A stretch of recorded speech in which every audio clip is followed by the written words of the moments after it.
From June 1962 to January 1964, 13 single women between the ages of 19 and 85 were murdered throughout the Boston area. Many people believe that at least 11 of these murders were committed by the same individual because of the similar manner in which each murder was committed. It was believed that the women, who all lived alone, knew the attacker and let him in, or that he disguised himself as a repairman or a delivery man to get the women to voluntarily let him into their apartments. In every case, the victims had been raped, sometimes with foreign objects, and their bodies laid out nude, as if on display for a pornographic snapshot. Death was always due to strangulation, though the killer sometimes also used a knife. The ligature, a stocking, pillowcase, whatever, was inevitably left around the victim's neck, tied with an exaggerated, ornamental bow. This series of crimes was often referred to as the silk stocking murders, and the sought-after attacker became known as the Boston Strangler. A couple of years before the silk stocking murders began, a series of sex offenses began in the Cambridge, Massachusetts area. A smooth-talking man, in his late 20s, went door to door looking for young women. If a young woman answered the door, he would introduce himself as a talent scout from a modeling agency looking for new models. If she was interested, he would tell her that he needed to get her measurements.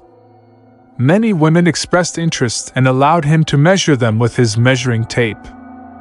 He would then fondle the women as he took their measurements. Several women contacted the police, and this man was referred to as the measuring man. In March of 1960, police caught a man breaking into a house. He confessed to the burglary, and without any prompting, he also confessed to being the measuring man. The man's name was Albert DeSalvo. The judge sentenced DeSalvo to 18 months in jail, but he was released after 11 months for good behavior. Following his release, he began a new crime spree throughout Massachusetts, Connecticut, Rhode Island, and New Hampshire. During this spree, DeSalvo, while dressed in green, broke into over 400 homes and sexually assaulted over 300 women. While police throughout New England were in search of the Green Man, Boston homicide detectives continued their search for the Boston Strangler. In October of 1964, a young woman who was one of the Green Man's victims came forward to the police and said that a man posing as a detective entered her home and sexually assaulted her. From her description of the man, the police were able to identify the man as Albert DeSalvo. A photo of DeSalvo was published in newspapers, and several women came forward to identify him as their attacker. He was arrested on a rape charge and was sent to Bridgewater State Hospital for psychiatric observation, where he befriended convicted murderer George Nassar. It is speculated that the two worked out a deal to split reward money if one of them confessed to being the Boston Strangler. DeSalvo confessed to his attorney, F. Lee Bailey, that he was the Boston Strangler. Through DeSalvo's ability to describe the murders in accurate detail, Bailey believed that DeSalvo was in fact the Strangler. After hours of questioning, where DeSalvo described murder by murder, the details of his victims' apartments, and what they wore, the police were convinced that they had the killer.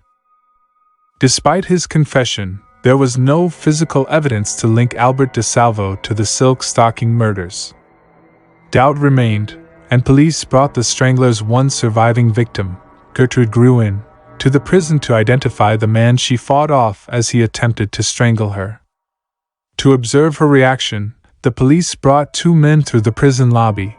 The first was Nassar, and the second was DeSalvo. Gruen said that the second man, DeSalvo, was not the man. However, when she saw the first man, Nassar, she felt there was something upsetting, something frighteningly familiar about that man. Through it all, DeSalvo's wife, family, and friends never believed he was capable of being the Strangler. Because there was no physical evidence, and he did not match witness descriptions, he was never tried in any of the Boston Strangler murders. He was, however, sent to prison for life for the rapes and sexual assaults from the Green Man case. He was sent to Walpole Maximum Security State Prison in 1967 to serve his sentence, but 6 years later he was stabbed to death in his cell. After nearly 50 years, no one has ever been charged as the Boston Strangler. In July 2013, the Boston Police Department believed that they had discovered DNA evidence linking Albert DeSalvo to Mary Sullivan, who had been raped and strangled in 1964, the final victim of the Boston Strangler. After taking DNA from DeSalvo's nephew, the Boston police said it was a near certain match to DNA evidence found on Mary Sullivan's body and on a blanket taken from her apartment. Upon this discovery, the court ordered the exhumation of DeSalvo's body. After extracting DNA from DeSalvo's femur and some of his teeth, it was determined that DeSalvo was the man who killed and raped Mary Sullivan. While the case of Mary Sullivan's murder has been closed, the mystery of the Boston Strangler still remains open to speculation.